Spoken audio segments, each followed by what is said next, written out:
हबीबे खुदा किबरिया तुम हो, शफीआ सिया तुम हो। तुम्हें छूट कर कहाँ जाओ, बताओ या रसूल अल्लाह। सलाम दुनिया रसूल अल्लाह अलैकुम सलाम दुनिया। फ़अऊज़ु बिल्लाहि मिनश शैतानिर रजीम, बिफ़ज़्लि बिस्मिल्लाहिर रहमानिर रहीम। या अय्युहल्लज़ीना आमनु इस्तजीबू लिल्लाहि वलिर्रसूलि इज़ा दआकुम लिमा युहयीकुम वअलमू अन्नल्लाहा यहूलु बैनल मर्इ व क़ल्बिही व अन्नहु इलैहि तुहशरून। सदक़ल्लाहुल मौलानाल अज़ीम व बल्लगना रसूलुहुन नबियुल अमीनुल करीम व नहनु अला ज़ालिका लमिनश शाहिदीन वश्शाकिरीन वल्हम्दुलिल्लाहि रब्बिल आलमीन। मौलाया सल्लि व सल्लिम व बारिक अलैहि। अल्हम्दुलिल्लाह व शुक्रुलिल्लाह व सलातु व सलामु अला रसूलिल्लाह। उपस्थित আজকের এই পবিত্র দিনে পবিত্র ঘরে আগত সমাবেত হযরাতে মুরব্বিয়ানে কেরাম, বিরাদারানে ইসলাম, নওজওয়ান ভাইরা, রাহমানি ওয়া রাহমাকুমুল্লাহ। আল্লাহ পাকের দরবারে শুকরিয়া আদায় করছি, যিনি আমাদেরকে দয়া করে মায়া করে তার অসংখ্য অগণিত বান্দা থেকে যাচাই বাছাই করে আমাদেরকে যথাসময়ে তার এই পবিত্র ঘরে আসার বসার সুযোগ করে দিয়েছেন। সেই মওলার শুকরিয়া আদায় করে জবান খুলে উচ্চ আওয়াজে মোহাব্বতে বলি আলহামদুলিল্লাহ। হুজুরে করিম রউফ রহিম সরওয়ারে কায়নাত ফখরে মওজুদাত, বিপদ আপদের সাহারাদার, রহমতের ভান্ডার, রহমতুল লিল আলামিন দয়ালু নবীর দয়ালু কদমে বেহদ গোলামানা দুরুদ এবং সালামের হাদিয়া পেশ করছি। রব্বুল আলামিন আমাদের পক্ষ থেকে কবুল করে নিন বলি আমিন। আমরা একটা পবিত্র মাস পেয়ে গেলাম ইতোমধ্যেই, যে মাসকে রজবুল মুরাজ্জব বলা হয়। রসুল আরবি সাল্লাল্লাহু তাআলা আলাইহি ওয়াসাল্লাম উম্মতকে শিখিয়ে গিয়েছেন আজ থেকে প্রায় কমবেশ ১৫০০ বছর আগে, যে উম্মত যখন রজব মাস আসবে তোমরা বলবে আল্লাহুম্মা বারিক লানা ফি রজবা ওয়া শাবানা ওয়া বাল্লিগনা রমাদান। আল্লাহ আমাদেরকে রজব মাসে বরকত দান করো, শাবান মাসে বরকত দান করো এবং রমজান পর্যন্ত আমাদেরকে পৌঁছায় দাও। সুবহানাল্লাহ। তাহলে এই কথা দ্বারা কি বোঝা যায়? যারা এই রজবুল মুরাজ্জবের কোনো খবরই রাখবে না, শাবান মাসেও খবর নাই, রমজান মাসে মসজিদ ভরপুর হয়ে যাবে, তখন এই কথাটার সম্পূর্ণ বিপরীত হয়ে যাবে। রসুল আরবি সাল্লাল্লাহু তাআলা আলাইহি ওয়া আলিহি ওয়াসাল্লাম ইরশাদ করছেন, আমাদেরকে বরকত দাও আল্লাহ কোন মাসে? রজব মাসে এবং শাবান মাসে। তো এই কথাটাকে, এই অংশটাকে যারা ব্যাখ্যা করেছেন, ইসলামিক স্কলার যারা, তারা বলছেন, এভাবে ব্যাখ্যা করেছেন যে রজব মাস হলো বীজ বপনের মাস, আর শাবান মাস হলো সেখানে চারা ওঠার পর ফল লাগবে। রমাদান শরীফ হচ্ছে কৃষক যেভাবে ফল কাটে একটা মৌসুমে, ফল নেয়ার মাস। সুবহানাল্লাহ। তাহলে এভাবে যদি ওনারা ব্যাখ্যা করেন তাহলে বোঝা গেল কি, এই মাসের গুরুত্ব যাদের কাছে থাকবে না, শাবান মাসেরও গুরুত্ব থাকবে না, তারা জোরপূর্বক ফল নিতে আসবে, ঠিক কিনা? আর যারা এই মাসকে ইজ্জত করবে, পরের মাসকেও ইজ্জত করবে, রমজান মাসে আসবে, তারা কষ্ট করে মেহনত করে চাষবাস করেই ফল নিতে আসবে, ঠিক কিনা? তাহলে আমরা দুনিয়ার জমিনে দেখতে পাই, আমরা চাষবাস করি আর না করি, ফলের বাগান করি আর না করি, অন্যের ফলের বাগানে গিয়ে তামাশা দেখতে আমাদের ভালো লাগে। তো ঠিক এই মাসে যাদের মসজিদের সাথে সম্পর্ক নাই, আল্লাহ এবং রসুলের সাথে সম্পর্ক থাকবে না, শাবান মাসেও থাকবে না, রমজান মাসে শুধু আসবে। এরা ওই দুনিয়ার জমিনে মানুষ যেরকম অন্যের কাজের তামাশা দেখে, ঠিক যেই সমস্ত বান্দাগুলো আল্লাহর পক্ষ থেকে তাদের ফলাফল নিয়ে যাবে রমজান মাসে, বাকি বান্দাগুলো এগুলো ওই ফলাফলের তামাশা দেখতে আসবে। আল্লাহ আমাদেরকে ওই জাতীয় বান্দা হওয়া থেকে হেফাজত করুন। এখানে এই 3টা মাস সম্পর্কিত। দেখবেন যে প্রত্যেকটা মাসের ফজিলত যখন খুঁজতে যাব, আসলে প্রত্যেকটা মাসে মসজিদের সাথে আমাদের সম্পর্ক রাখতে হবে, ঠিক কিনা? আবার এইটাই একেবারে ঠিক না যে রজব মাসে আমি বীজ বপন করব, শাবান মাসে গাছ উঠবে, ফল ধরবে, রমজান মাসে নিয়ে যাব, বাকি 9 মাস এই ফলগুলো নিয়ে ঘুরবো, এরকম তো না। আল্লাহ রসুল এক এক মাসকে এক এক ফজিলতের দ্বারা বাইন্ডিং করেছেন। অতএব আপনাকে সবগুলো ফজিলত যদি অর্জন করতে হয়, সবগুলো মাসকে ইজ্জত করতে হবে। সুবহানাল্লাহ।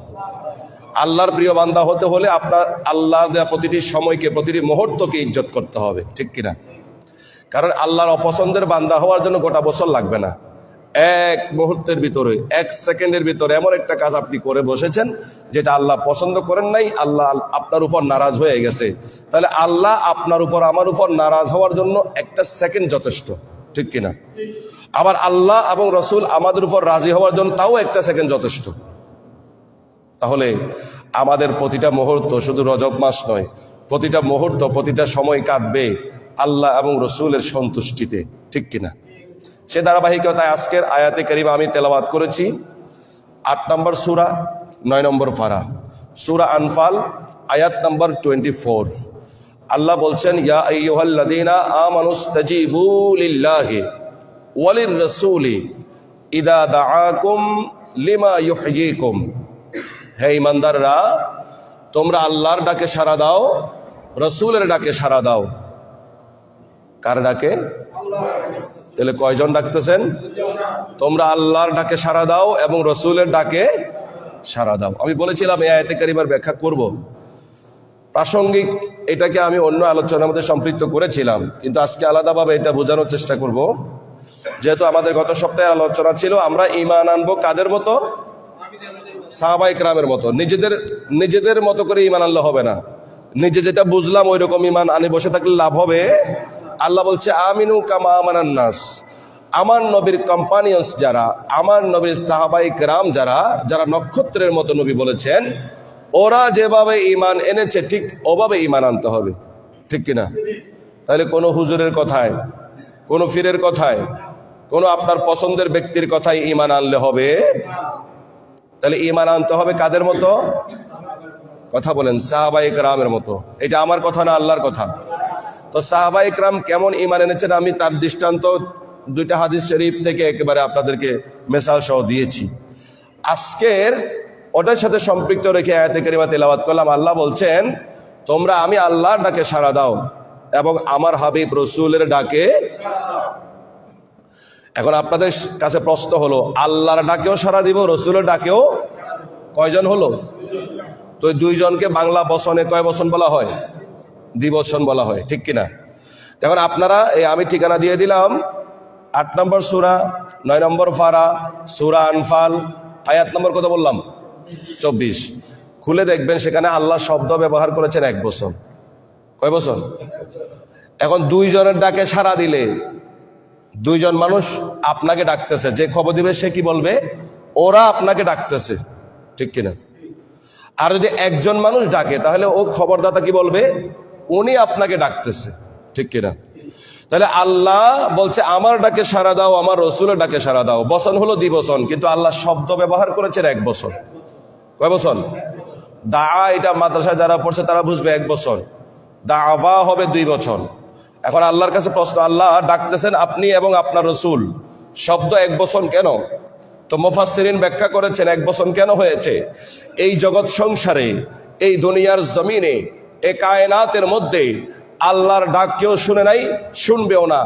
আল্লাহকে দেখে নাই, দেখার চেষ্টাও করতে পারবে না, দেখবেও না। অতএব এই জগতে আল্লাহর হুকুম মানতে হলে, আল্লাহকে চিনতে হলে, যেইভাবে করে আমাদের ইসলামের প্রথম ইতিহাসটা কাবা শরীফের মধ্যে 360টা আমাদের বাসায় না তাদের বাসায় খোদা, দেখা যাওয়া খোদাকে তারা বাদ দিয়ে দিয়েছে। কারা? সাহাবীরা। কার কথায়? নবীজি বলেছে আমি একটা খোদার সন্ধান দিচ্ছি, তবে যাকে দেখা যায় না, ধরা যায় না, ছোঁয়া যায় না। তো আমাদের ইসলামের প্রথম ইতিহাসটা সেটাই বলে, আমরা 360টা দেখা যাওয়া খোদাকে বাদ দিয়ে দিলাম একমাত্র দয়াল নবীজির জবানের কথায়। ঠিক কিনা? আল্লাহ সেটা বলছেন, আমার কথা কেউ শুনবে না, আমাকে কেউ দেখবে না, আমার কোরআনকে আমি কোরআন বলবো না, সাবমিট করবে আমার রসুল। আমার রসুল বলবে এটা কোরআন, তোমরা এটাকে কোরআন বলবা। আমার রসুল একটা পদ্ধতিকে বলবে নামাজ, তোমরা এটাকে নামাজ বলবা। আমার রসুল একটা পদ্ধতিকে বলবে রোজা, তোমরা এটাকে রোজা বলবা। আমার রসুল নির্দিষ্ট একটা সুনির্দিষ্ট একটা কাজকে বলবে হজ, তোমরা হজ বলবা। অতএব আমার রসুলের কথায় আমাকে আল্লাহ বলেছো, জান্নাতকে জান্নাত বলেছো, জাহান্নামকে জাহান্নাম বলেছো, সব কিছুকে যেহেতু মেনে নিয়েছো, আমি শব্দ এক বচন ব্যবহার করলাম, মানে আমার রসুলের ডাকে সাড়া দাও, আমার ডাকে সাড়া হয়ে যাবে। ঠিক কিনা? যদি এই ব্যাখ্যা পছন্দ না হয়, তাহলে আপনি বলুন এক বচন কেন ব্যবহার করেছে আল্লাহ।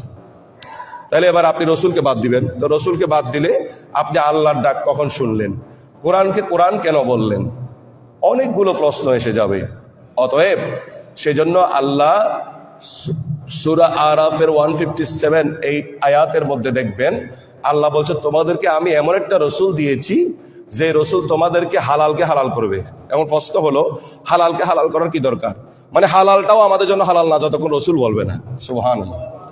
হারামটাকে হারাম করবে, ভালো কাজের আদেশ দিবে, অসৎ কাজ থেকে বারণ করবে, এবং ওয়ায়াদাউ আনহুম ইসরাহুম, তোমাদের মাথার উপরে বোঝাকে আমার রসুল হালকা করে দেবে। আমাদের মাথার উপর চেপে বসা বোঝাকে হালকা করবে কে? রসুল করবে। কে বলেছে কথাটা? তা আমি বললে না, আপনি না মানতে পারতেন, কিন্তু কথাটা কে বলেন? ওয়ায়াদাউ আনহুম ইসরাহুম, আমি এই জগৎ সংসারে এমন রসুল দিয়েছি যে রসুল শুধু তোমাদের মতো মানুষ মনে করিও না, রসুলকে দেখতে তোমাদের মতো মানুষ, কিন্তু সমস্ত মানুষের বোঝা যিনি হালকা করে তিনি আমার প্রিয় রসুল। বলুন সুবহানাল্লাহ। শুধু কি তাই, ওয়াল আগলাল আল্লাতী কানাত আলাইহিম, তোমরা সবাই মিলে জাহান্নামে পড়তেছিলে, বিপদগামী হয়ে গিয়েছিলে, আমার রসুল তোমাদেরকে বিপদ থেকে উদ্ধার করে আমি আল্লাহর পথে নিয়ে এসেছে। অতএব এখন কি করবা? ফাল্লাযীনা আমানু বিহি, আমি আল্লাহর প্রতি ঈমান পড়ে আমার রসুলের প্রতি আগে ঈমান নিয়ে আসো। সুবহানাল্লাহ। কেন? রসুলকে যদি বিশ্বাস না করো তাহলে আমি আল্লাহ অবিশ্বাস হয়ে যাব। কেন? আমার খবর তো আমার রসুল দিয়েছে। আর রসুলকে যদি বিশ্বাস না করো, কোরআন মিথ্যা হয়ে যাবে। কেন? কোরআনকে কোরআন সর্বপ্রথম আমার রসুল বলেছে। ঠিক কিনা? তাহলে এটা আল্লাহর কথা, ফাল্লাযীনা আমানু বিহি, যারা আমার এই রসুলের প্রতি ঈমান আনবে। তারপর ঈমান আনবে কার প্রতি? এখানে ওয়াজ্জারুহু ওয়া নাসারুহু ওয়াত্তাবাউন নূরাল্লাযী উনজিলা মাআহু, এবং রসুলের প্রতি যে কোরআন নাজিল করেছি সে কোরআনের প্রতি। তাহলে কোরআনের প্রতি আগে ঈমান না রসুলের প্রতি আগে ঈমান? আল্লাহর প্রতি আগে ঈমান না রসুলের প্রতি আগে ঈমান? তো প্রশ্ন করতে পারেন, হুজুর আমানতু বিল্লাহি ওয়া মালাইকাতিহি ওয়া কুতুবিহি ওয়া রাসূলিহি, আমরা বলার সময় তো বলি আল্লাহর প্রতি ঈমান আনলাম, আমানতু বিল্লাহি ওয়া মালাইকাতিহি ওয়া কুতুবিহি ওয়া রাসূলিহি, তো রসুলের নাম তো 4 নম্বরে। এখন এটা কেন হলো? তো ঠিক আছে, এটা হলো তাজিমান। কিসের জন্য? তাজিমের জন্য, সম্মানের জন্য। কিন্তু হাকিকতটা কি? হাকিকত আমার রসুল বলছেন, ইকরা বিসমি রাব্বিকাল্লাযী খালাক, খালাকাল ইনসানা মিন আলাক। এরা লোকেরা বলতেছে এগুলো কি বলতেছেন? আমার রসুল বলতেছে এগুলো কোরআন। সুবহানাল্লাহ বলুন। তো রসুলের কথা আগে বিশ্বাস করছে না কোরআনকে আগে বিশ্বাস করছে? কারণ রসুলের এমন একটা কথা বাক্য দিয়েছে এগুলো কোরআন, এই কথাটা বিশ্বাস না করলে কোরআন আর কোরআন থাকে? আগে বিশ্বাস করেছে এগুলো কোরআন, এই কথাটার উপর ভর করে কোরআনকে মানুষ কি বলে? কথা বুঝে নাই। এই কথাটার উপর সিঁড়িবে মানুষ কোরআনকে কি বলে? রসুল বলেছে দেখা যাওয়া 360টা খোদাকে বাদ দাও, তো কাকে মানবো? দেখা যায় না এরকম একটা খোদাকে মানো। তো দেখা যায় না এরকম একটা খোদাকে মানো, এটা কার কথা? আল্লাহর কথা না রসুলের কথা? তো আপনি আল্লাহকে মানলেন কার কথায়? আল্লাহ বলছে ফাল্লাযীনা আমানু বিহি, যারা আমার রসুলের প্রতি আগে বিশ্বাস স্থাপন করে, ঈমান আনে, তারাই তো প্রকৃত ঈমানদার। সুবহানাল্লাহ। তো সেইখানে আল্লাহ বলছেন আমার ডাকে সাড়া দাও, আমার রসুলের ডাকে সাড়া দাও। এখন প্রশ্ন হলো কাদেরকে বলছে? ইমানদারদেরকে, যে কোনো পাবলিককে বলে নাই।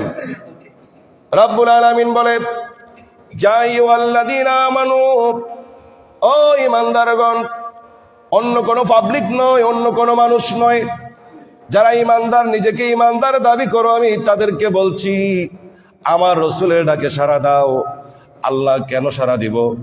আল্লাহ কয়, লিমা ইউহয়িকুম, আমার রসুলের ডাকে সাড়া দিলে আমি আল্লাহ তোমাদেরকে নতুন একটা জীবন দিব।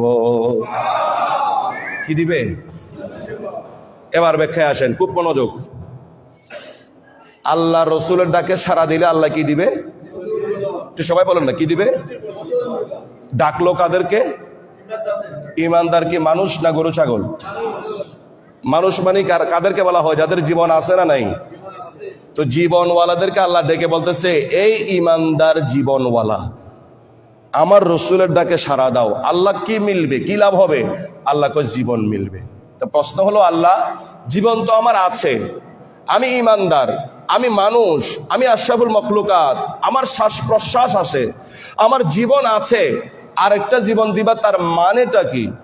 আল্লাহ কয়, ইমানদার হয়েছ ঠিক আছে, মানুষ যে এটাও ঠিক আছে, তোমার জীবন আছে এটাও ঠিক আছে, কিন্তু নবীর ডাকে সাড়া দিলে আরেকটা জীবন দিব।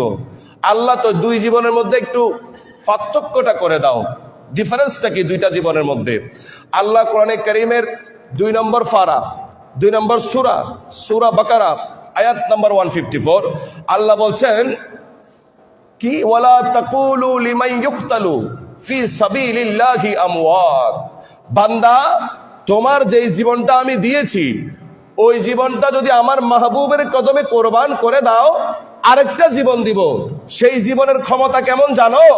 তুমি মরে যাবে, তোমাকে কাফন পরাবে, দাফন করবে, 3.5 হাত মাটির নিচে দিবে, কিন্তু আমি আল্লাহ তোমার জন্য গোটা দুনিয়াবাসীকে ঘোষণা করে দিলাম, তোমাকে মরা বলা যাবে না, তুমি জিন্দা। তোমাকে আমি যে জীবন দিব, ওই জীবনের পাওয়ার কম না বেশি? তাহলে নবীর কদমে জীবন দিলে যে আরেকটা জীবন মিলবে, সেই জীবনের দাম কম না বেশি? এখন সাবিলিল্লাহর ব্যাখ্যা করলে লম্বা আলোচনা হয়ে যাবে। সাবিলিল্লাহ মানে কি? আল্লাহর রাস্তা। কি আল্লাহর রাস্তা বুঝেন? 4 নম্বর পারার শুরুতে আছে, আল্লাহ বলছেন, লান তানালুল বিররা হাত্তা তুনফিকু মিম্মা তুহিব্বুন।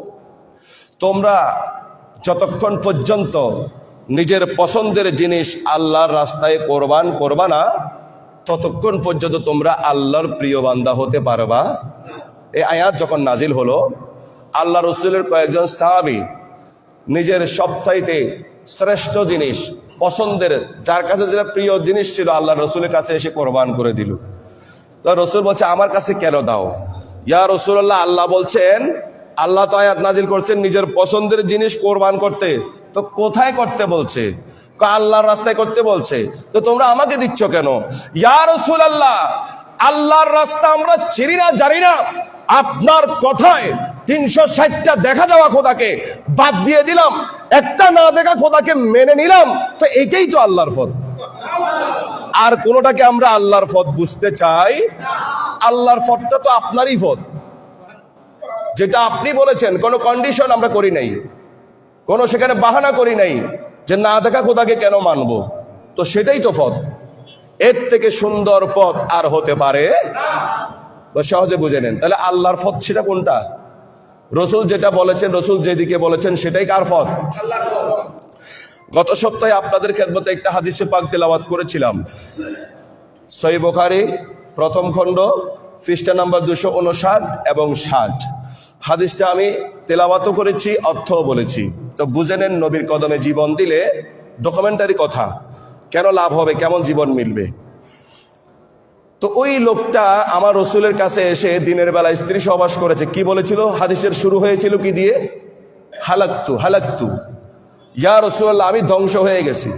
কি হয়ে গেছি? তাহলে হাদিসের শুরুটা মনে রাখেন, পুরো হাদিস বুঝবেন না যদি শব্দটা মনে রাখেন। হাদিস শুরু হয়েছে কি দিয়ে? ধ্বংস হয়েছি। বাংলায় বলেন, কি হয়েছি? আল্লাহ রসুলের কাছে যে লোকটা আসলো, সে বলছে কি আমি। এবার হাদিসের কন্ডিশন দেখেন, আমার রসুল তো বলে নাই তুমি ধ্বংস হয়ে গেছো, আমার কাছে কেন আসছো? কারণ তারা তো কোরআন বুঝে। আল্লাহ বলছে নবীর ডাকে সাড়া দাও, মানে নবীর কাছে জীবন দাও, আরেকটা জীবন। তো যে জীবনটা ধ্বংস হয়ে গেছে সে জানে যে জীবনটা দুইটা কন্ডিশন, হয় রিফারিং করবে, এটাকে ঠিক করে দিবে, অথবা নতুন একটা জীবন দিবে, যেটাই হোক, কিন্তু পাওয়া যাবে কোথায়? নবীর দরবারে। সুবহানাল্লাহ। সেজন্য সাহাবী কোথায় আসলো? কথা বলেন কার কাছে? জিম্মাদারির সাথে বললাম, সহিহ বুখারী প্রথম খণ্ড পৃষ্ঠা নম্বর 259 এবং 60 হাদিস তো আমি তেলাওয়াত করে দিয়েছি গত সপ্তাহে, এবং অর্থ করেছি, শুধু বোঝার জন্য এদিকে আমি আনছি ওটাকে। এখন হালাকতু মানে ধ্বংস হয়েছি দিয়ে হাদিস কি হয়েছে? শুরু হয়েছে। এবার নবী কন্ডিশন বলছে, ঠিক আছে, তোমার ধ্বংস হওয়া জীবনকে আমি রিফারিং করব, আমি ঠিক করে দেব, নতুন জীবন দিব, তবে কন্ডিশন হচ্ছে তুমি কি গোলাম আজাদ করতে পারবা? সাহাবী কি বলেছে? পারবো না, পারবো না। তো নবী কি বলেছে তোমার জীবনও ঠিক হবে না? বলেছে না।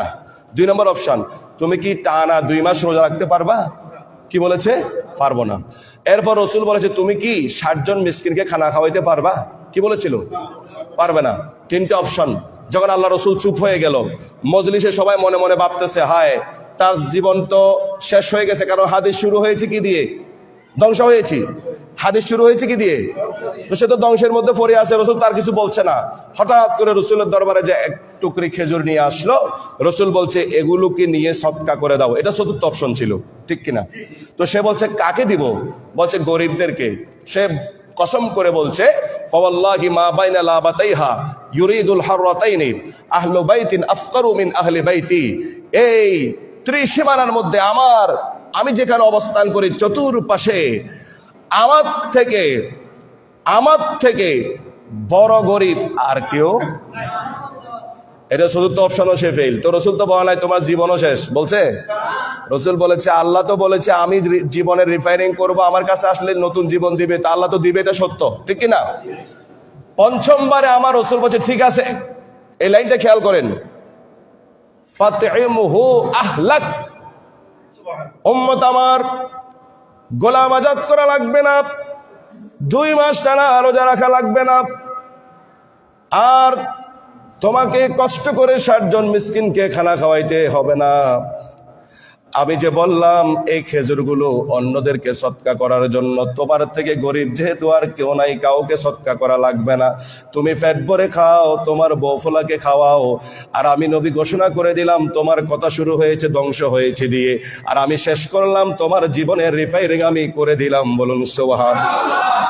তোমার জীবন এখন নতুন জীবন পেয়ে গেছো, যাও ওই গুনাহ মাফ, জীবন যেটা বরবাদ করেছে ওইটা বাদ, এখন নতুন জীবন নিয়ে ঘরে ফিরে যাও। নবীর কাছে গেলে কি মিলে? জীবন মিলে। কথাটা কি, অফারটা কি আমার না আল্লাহ করেছেন? ইয়া আইয়ুহাল্লাযীনা আমানুস্তাজীবু লিল্লাহি ওয়া লির-রাসূলি ইযা দাআকুম। আল্লাহর কাছে যাও, রসুলের কাছে যাও। তো আল্লাহর কাছে তো যেতে পারতেছি না, কেমনে যাব? রসুলের মধ্য হয়ে যেতে হবে, ঠিক কিনা? তো রসুলের কাছে গেলে কি মিলে? কথা বলে না, কি মিলে? তো সহিহ বুখারী একবার সহিহ হাদিস দ্বারা একজনের জীবন মিলেছে, প্রমাণটা পেয়েছেন তো? আরেকটা হাদিস 2 সপ্তাহ আগে আমি তেলাওয়াত করেছিলাম, সহিহ বুখারী 2য় খণ্ড পৃষ্ঠা নাম্বার 955 এবং 56, আবু হুরায়রার হাদিসটা, যিনি এক পেয়ালা দুধকে, অর্থাৎ অনেক দিন রাত অনাহারে থাকার কারণে পেটের মধ্যে পাথর বেঁধেছিলেন, তাই না? এবং আল্লাহ রসুল তাকে নিয়ে গেছেন, তার অবস্থা জান চলে যাবে, ওই অবস্থায় এক পেয়ালা দুধ ওকে আগে না দিয়ে বলছে আগে আহলে সুফফাকে দাওয়াত করো, তাদেরকে আগে দাও, বলেছে না? তো এখানে কথা হলো শরীয়তের ফয়সালা কি, যে আমার যদি খিদা লাগে, মরে যাব এমন খিদা, তখন আমি অন্যের হকতেও কিছুটা খেতে পারবো, মরা প্রাণী থেকে কিছুটা খেতে জান বাঁচানো, তবে ফ্যাট ভরে না, কিছুটা জান বাঁচে মতো। কিন্তু এখানে সাহাবী আবু হুরায়রা নবীকে বলতেছেও না যে আমার কি সমস্যা, আগে আমাকে দেন, এটা বলে নাই। কেন বলে নাই? কারণ ওনারা সাহাবী, ওনারা আমাদের মতো সাধারণ পাবলিক ছিল না। আবু হুরায়রা জানে এই নবীর মহব্বতে, এই নবীর অর্ডার পালন করতে গিয়ে যেই জীবনটা আমার পেটে পাথর বাঁধা আছে, এই জীবনটা চলে গেলেও আল্লাহ আরেকটা জীবন দিবে, ওইটার দাম কত? ওইটা মরে গেলেও সারা দুনিয়াবাসী আমাকে জিন্দা বলা লাগবে, ঠিক কিনা? সেজন্য জীবনকে হুমকির মুখে দিয়ে দুধ সাপ্লাই করেছে নিজের কাছে না অন্যদের কাছে, ঠিক কিনা? আরেকটা রেফারেন্স দেখেন, বনু কুরাইজা, এটা সূরা আনফালের 27 নম্বর আয়াতের ব্যাখ্যা। বনু কুরাইজা ইসলামের একেবারে বড় শত্রু ছিল। এমনি আবুল আহাব আবু জেহেল ব্যক্তিগত শত্রু তো অভাব ছিল না, কিন্তু গোত্র হিসাবে ইসলামের বড় শত্রু ছিল বনু কুরাইজা। তো এটাকে আমার রাসূল একবার অ্যাটাক করলেন সাহাবায়ে কেরাম নিয়ে, প্রায় সপ্তাহ 2 সপ্তাহ তাদেরকে ঘেরাও করে রাখলেন। তো এই গোত্র প্রধান গালেবান কাব বিন আসাদ গোত্র প্রধান তাদেরকে জমায়েত করে ভাষণ দিচ্ছে, এ আমার এলাকাবাসী, মুসলমানদের নবী এবং মুসলমান আমাদেরকে ঘেরাও করে ফেলেছে, বাঁচার কোনো উপায় তো আমি তোমাদের লিডার হিসাবে, আমি তোমাদের সরদার হিসাবে আমি তোমাদেরকে 3টা অপশন দিচ্ছি যদি বাঁচতে চাও। কয়টা? 1 নম্বর অপশন, যদি মুসলমানদের ঘেরাও থেকে বাঁচতে চাও তাহলে মুসলমানদের কাছে গিয়ে তোমরাও মুসলমান হয়ে যাও। এখন এরা বলতেছে কি জানেন, আমরা বাপ দাদার ধর্ম ছাড়বো। এরা তো হিন্দু ছিল, ইহুদি ছিল, অন্য ধর্মের ছিল, কিন্তু আমাদের মুসলমানদের কি হয়েছে? সহিহ হাদিস দেখানোর পরেও তারা বলে আমরা আমাদেরটা ছাড়বো। তো এটা কোন ধর্মের? আপনি সহি কথা পাওয়ার পরেও, কোরআন হাদিসের নস পাওয়ার পরেও আপনি বলছেন যে আপনারটাতেই আপনি থাকবেন, কেন? এটা তো ওদের সাথে মিলে যায়। যাই হোক, আল্লাহ হেফাজত করুন, বলি আমিন। এরা বলছে আমরা বাপ দাদার ধর্ম ছাড়বো। তো 2 নম্বর অপশন, তাদের নেতাজি বলতেছে বাপ দাদার ধর্ম না ছাড়লে একটা কাজ করো, 2 নম্বর অপশন, চলো মুসলমানদের সাথে জেহাদ করি। কি করি? তারা রাজি হয়েছে, জেহাদ করবো। জেহাদ করার আগে শর্ত আছে। সত্য কি? আগে নিজেদের ছেলে মেয়ে, মানে যারা ছোট ছোট আছে, স্ত্রী, সবাইকে মেরে ফেলো, জবাই করে দাও। কেন? এদেরকে যদি রেখে যুদ্ধ করতে যাও, যুদ্ধ করার সময় হঠাৎ মনে পড়বে যে হায়রে আমার তো বাচ্চা একটা ঘরে আছে, আমার মেয়ে একটা ঘরে আছে, স্ত্রী ঘরে আছে, তারা কি অবস্থা আছে, তুমি যুদ্ধ ছেড়ে আবার ঘরে চলে আসবা। যুদ্ধ করতে হলে শক্তিশালী অবস্থান নিয়ে যেতে হবে, আগে এদেরকে মারো। এদেরকে মারতে পারবো না, মায়া আছে। তাহলে 3 নম্বর অপশন শোনো, যুদ্ধ করতে পারবা না, ইসলামও গ্রহণ করবা না, তাহলে 3 নম্বর হচ্ছে তাদের সাথে আমরা চুক্তি করি, চলো সন্ধি করি। কোন ভিত্তিতে আমাদেরকে ছাড়বে, কি শর্তে তাদের সাথে আমরা চলতে পারি, একটু সন্ধি করি, চলো। এখন এরা রাজি হয়েছে, ঠিক আছে আমরা সন্ধি করি। সন্ধি করতে যখন গেলেন, এই বনু কুরাইজা গোত্রে জামাই, মানে বিবাহ করেছেন আল্লাহ রসুল একজন সাহাবী, যার নাম ছিল আবু লুবাবা। কি নাম? আবু লুবাবা। ওই গোত্রের আবার জামাইও, ইনি আল্লাহ রসুলের সাথে ছিলেন। আল্লাহ রসুল সাহাবায়ে কেরামকে নিয়ে মিটিং করেছেন, তাদের ব্যাপারে কি কি ফয়সালা হবে। তারাও একটা মিটিং করেছেন, গোপনে 2টার মিটিং, দলপতির সাথে কি হবে, কথাবার্তা হবে, কি শর্ত হবে। তো এখানে যা মিটিং এ যা যা কথা হয়েছে, আবু লুবাবা তো এই এলাকার জামাই। এখন ওরা বলতেছে আমাদের জামাইয়ের সাথে আমরা আগে একটু পার্সোনাল কথা বলতে চাই। আবু লুবাবাকে যখন নিয়ে গেল, আবু লুবাবা কি করছে, আমার রসুলের যত পরামর্শ ছিল সব ওখানে ফাঁস করে দিয়েছে। নাউজুবিল্লাহ বলুন। এটা কিন্তু রসুলের বিদ্বেষী ছিল না, অর্থাৎ শ্বশুরালয় তো, শ্বশুরের এলাকার প্রতি মহব্বত রেখে কথাগুলো বলে দিয়েছেন যে তোমাদেরকে কচু কাটা করবে, সন্ধি হবে না, বরং তোমাদেরকে কি করবে, ইসলাম ধর্ম গ্রহণ না করলে 2টা পথ, হয় ইসলাম ধর্ম গ্রহণ করতে হবে, নাইলে কি দুনিয়ার জমিন থেকে চলে যেতে হবে। এই কথাটা যখন ফাঁস করে দিয়েছেন, আমার রসুল বড় কষ্ট পেয়েছেন। এবার রসুল যখন কষ্ট পেয়েছেন, এই আবু লুবাবা কি করছে দেখেন, কেউ কোনো বর্ণনায় মসজিদের ভিতরে, আবার এক বর্ণনায় মসজিদের বাহিরে একটা পিলারের সাথে নিজেকে শক্ত করে বেঁধে নিয়েছেন।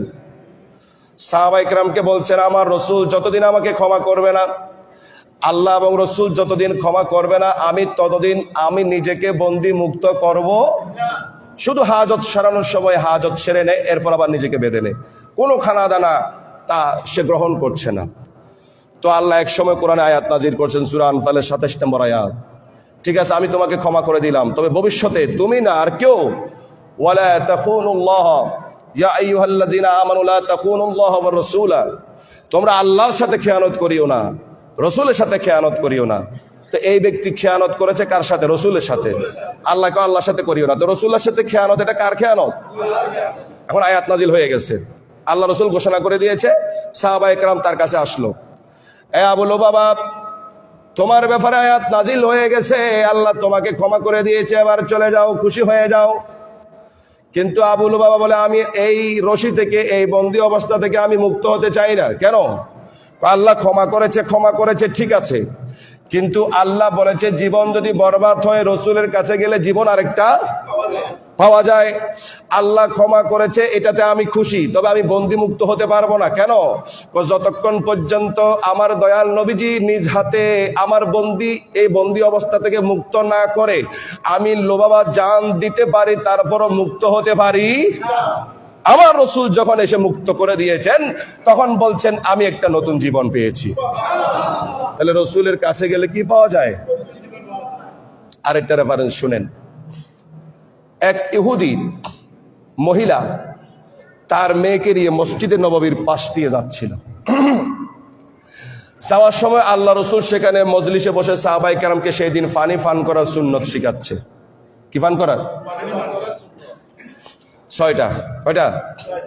আল্লাহ রসুল বলছেন তোমরা বিসমিল্লাহ বলে পানি না, যে কোনো কিছু পানি পান করবে, বসে পান করবে, এক হাতে পান করবে, এবং 3 ডোকে, একবারে সবগুলো খটখট করে, সবগুলা না, 3 বার করে, এবং সবশেষে কি বলবে? আলহামদুলিল্লাহ। নাকি এটা বলতে জানেন না? সবশেষে কি বলতে হয়? যাক, একটা বাদ পড়ে গেছে, দোকান দিয়ে দেখে পান করতে হবে। মোট 6টা। যে কোনো কিছু আপনাকে অন্ধকারে কেউ দিয়েছে, গ্লাসে কেউ দিয়েছে, আপনি ওদিকে তাকায় আছেন, এদিকে পান করতেছেন, রাসূলের সুন্নতের বিপরীত, দেখে পান করতে হবে। আমি পান করতেছি, এটা কি পানি না অন্য কিছু, রাতে হোক দিনে হোক। এখন ইহুদির মেয়েটা, ছোট্ট মেয়েটা দেখেছে, রাত গভীরে মাকে বলে মা আমার পানির পিপাসা পেয়েছে, পানি দাও। মা পানি নিয়ে আসলো। বাচ্চা বলে মা ধূপ জ্বালাও, আগুন জ্বালাও, আগুন জ্বালাও। মা বলে আগুন কেন জ্বালাবো? আমি পানিটা আগে দেখবো। দেখার কি দরকার? এতদিন তো পানি পান করতে কোনোদিন দেখো নাই। আজকে একটা রহস্য, দেখলে কি লাভ হয় এটা একটু ট্রাই করবো। রাত্রিবেলায় তো অন্যগুলো ট্রাই করেন না, বিসমিল্লাহরও দরকার নাই, আলহামদুলিল্লাহ দরকার নাই, কিন্তু রাত যেহেতু পানি দেখা যাচ্ছে না, সেজন্য মেয়েটা বলে কি আমি পানি দেখবো। কেন দেখবো সেটা পরে বলবো। মা যখন আলোর ব্যবস্থা করলো, দেখা যাচ্ছে পানির মশকের মধ্যে, পানির পাত্রের মধ্যে একটা বিষাক্ত কীট। মা চিৎকার দিয়ে উঠল, ওরে বাচ্চা, আমি যদি আজকে আগুন না জ্বালাইতাম, আলোর ব্যবস্থা না করতাম, তোমার জীবনটা চলে যেত। তোমার জীবনটা আজকে বেঁচে গেল একটা ফর্মুলার কারণে, সেটা দেখার কারণে। কেন দেখলে আবার রাজটা বলো, মূল কথাটা বলো। ওই ইহুদির মেয়ে বলে মা, মুসলমানদের নবী দেখলাম তার কম্পানিয়ন্স যারা আছে তাদেরকে পানি পান করার সুন্নত শিখাচ্ছে। সেখানে 6টা সুন্নতের ভিতরে একটা সুন্নত ছিল দেখে পান করতে হবে। তো আজকে রাত্রিবেলায় আমি সুবহানাল্লাহ, আলহামদুলিল্লাহ, বিসমিল্লাহ কিছু বলার দরকার নাই। রাত যেহেতু, সেহেতু একটা সুন্নতকে অ্যাপ্লাই করলাম, দেখে পান করলে কি লাভ? এটা ফজিলত পেলাম মুসলমানদের নবীর কথার কারণে। মা বলে, চিৎকার দিয়ে বলে, ওগো আমার মেয়ে, যেই নবীর একটা সুন্নত পালন করার কারণে তোমার জীবন আল্লাহ ভিক্ষা দিয়েছে, কালকে সকালে তোমার জীবন, আমার জীবন, দুইজনের জীবন নবীর কদমে দিয়ে দিব। যেই নবীর একটা সুন্নতকে পালন করলে জীবন মিলে, আল্লাহ সেই নবীর ডাকে গোটা জীবনটা দিয়ে দে, আমি আরেকটা জীবন দিয়ে দিব। তাহলে আমাদের জীবন নবীর কদমে দেওয়ার জন্য আমি বললাম না আল্লাহ বলেছে? ইয়া আইয়ুহাল্লাযীনা আমানুস্তাজীবু লিল্লাহি ওয়ালির রাসূলি ইযা দাআকুম। নবী যখন ডাকে, তখন ডাকে কি দিতে হবে? তো নবী কি চুরি করতে ডাকছিল? কথা বলে না। নবী কি সন্ত্রাস করতে বলেছিল? নবী কি অন্যায় অপরাধ করতে বলেছিল? তো সেখানে আমি কি বুঝাতে চাইলাম, যত কিছু জীবনে করতে হবে সব কিছু আমার নবী যা বলেছে, মা আতাকুমুর রাসূলু ফাকুযুহু ওয়া মা নাহাকুম আনহু ফান্তাহু। নবীর ডাকে সাড়া দাও মানে একটা কাজ না, এক কাজে নবীর ডাকে সাড়া দিলেন আর বাকি সব কাজ শয়তানের ডাকে সাড়া দিলেন, তো জীবন মিলবে না? মিলবে তো, মরা জীবন মিলবে। কি জীবন? কিন্তু নবীর কদমে গোটা জীবনটা দিয়ে দিলে মানে গোটা জীবনে যা করব সব নবীর ইত্তেবায় যদি করতে পারি, নবী যা বলেছেন ওই বলাতে সাড়া দিয়ে যদি করতে পারি, আরেকটা জীবন মিলবে। সেটা কে বলেছেন? এবং কেমন জীবন? ওই জীবনটা মরা নাই, মরে গেলেও কি বলতে হবে? এখন আমরা মনে করি 3.5 হাত নিচে যে গিয়েছে, যারে গোসল করা হয়েছে, গোসল করানো হয়েছে, কাফন দেওয়া হয়েছে, দাফন করা হয়েছে, সে মরা। কিন্তু কোরআন বলছে, সূরা নামালের 80 নম্বর আয়াত দেখবেন, সূরা রুমের 52 নম্বর আয়াত দেখবেন, আল্লাহ বলছে তোমরা মরা আর জিন্দা ছিলো না। ইন্নাকা লা তুসমিউল মাউতা ওয়ালা তুসমিউস সুম্মা দুআ ইযা ওয়াল্লাউ মুদবিরিন। মরা কারা জানো? আল্লাহর ফতোয়া, আমার ফতোয়া না। মরা হচ্ছে যারা আমার নবীর জীবনটাকে নবীর কাছে কোরবান করে না, নবীর অর্ডার মানে না, এরা কথাবার্তা বললেও চলাফেরা করলেও এরা কি মরা, এটা কি? আর যারা আমার নবীর অর্ডার পালন করে করে, নবীর কথা মেনে মেনে জীবনটাকে নবীর কদমে কোরবান করে করে দুনিয়ার জমিন থেকে 3.5 হাত কেন 3.5 কোটি হাত নিচে গেলেও আল্লাহ বলছে তারা জিন্দা। আমরা তো বুঝে নিয়েছি উপরেরটা যে তার নিচেরটা কি। তা আবু জেহেল তো উপরে ছিল, আল্লাহ কইছে মরা। আবু লাহাব উপরে ছিল, আল্লাহ ফতোয়া দিল কি? কেন? নবীর কথা মানে নাই বলে। তো নবীর কথা যারা মানবে না তারা জমিনের উপরে নয়, রকেটে থাকলেও কি, কথা বলেন না, ক্ষমতার চেয়ারে থাকলেও কি, যেখানে থাকুক, গোটা বিশ্ব নেতৃত্ব দিলেও কি। আর নবীর কথা যে মানবে সে 3.5 হাত কেন 3.5 কোটি হাত নিচে থাকলেও কি। তাহলে আমরা জীবনটা যদি স্ট্রং করতে চাই, যে উপরেও জিন্দা নিচেও জিন্দা, এইরকম যদি জীবন অর্জন করতে হয়, এখনকার যে জীবনটা আছে আল্লাহর দেয়া, সেই জীবনটা কার কদমে কোরবান করতে হবে? নবীর কদমে। আল্লাহ সবাইকে সঠিকটা বুঝার তৌফিক দান। আমি প্রথমে বলেছিলাম সবাই ছিলেন না, সেজন্য আমরা একসাথে আমার রাসূলের শিখিয়ে দেওয়া সেই দোয়াটা, সেই ফরিয়াদটা আবার সবাই বলি। আল্লাহুম্মা বারিক লানা ফি রজাবা ওয়া শাবানা ওয়া বাল্লিগনা রমাদান। আল্লাহ আমাদের সবাইকে কবুল করুক। যা বলেছি এটার উপর আমার নিজেকে এবং সকলকে আল্লাহ